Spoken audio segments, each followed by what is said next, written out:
একটা কাহিনী মনে উঠলো, এই জন্য শুনাইতেছি মা বোনদের দিলে যাতে লাগে। এক কাপড়ে জীবন ছিল, এক কাপড়ে দুইজনের জীবন, এক কাপড়ে কয়জনের? স্বামী পড়লে স্ত্রী উলঙ্গ, স্ত্রী পড়লে স্বামী উলঙ্গ। আল্লাহর রসুল সালাম ফিরাইতেন, ও উঠা দৌড় দিত। আল্লাহর রসুল একদিন জিজ্ঞাসা করছে, আমি সালাম ফিরাইতে দেরি, তুমি ভাগতে দেরি করো না, কারণটা কি? নামাজের পরে আমি কত কথা বলি, তুমি তো কিছুই শুনো না। তসবিহ তাহলিল আছে, তুমি পড়ো না। তো চোখের পানি ছেড়া বলতেছে, ইয়া রাসূলুল্লাহ, একটাই কাপড়, আমি পড়তে চলে আসছি, আপনি সালাম ফিরান, আমি ছুটা যাই, আমি যা খুলা দেই যেন আমার স্ত্রী আউয়াল ওয়াক্তে নামাজ পড়তে পারে। ইয়া রাসূলুল্লাহ, আমারও মনে চায় আপনার কথা শুনুন। আল্লাহর রাসূল পর্যন্ত চোখে পানি চলে আসছে, এরকম জীবন। ওই ঘরের কাহিনী শুনাইতেছি। স্বামী একদিন স্ত্রীর গালে চিমটে দিয়া বলতেছে, আমি জান্নাতি। স্বামী বলে, তোমাকে খবর দিল কে তুমি জান্নাতি? কারে না, আমি জান্নাতি।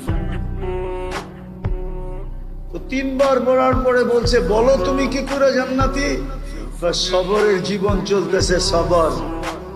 এক কাপড়ে দুইজনের জীবন, সবর করতেছি। আজ পর্যন্ত কোনো চাহিদা রাখি নাই, কোনো দিন বলি নাই যে আরেকটা কাপড় নিয়ে আসো।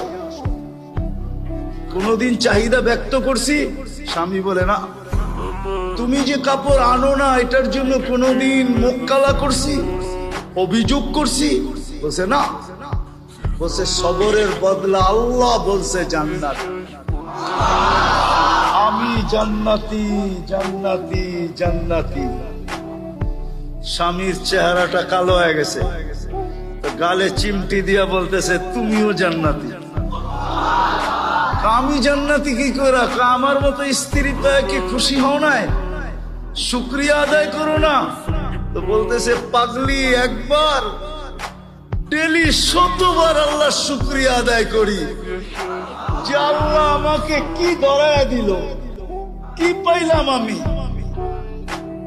বলছে, শুকুরের বদলাও জান্নাত, তুমিও জান্নাতি, আমিও জান্নাতি, ফুর্তি জান্নাতে হবে, জান্নাতে। আফসোস, আমার মা বোনরা যদি এরকম হয়ে যায়, তাহলে পুরুষদের পরিশ্রমও কমে যাবে। কমবে না? না কমবে না? দুই দলেই হাসতে হাসতে জান্নাতে চলে যাবে।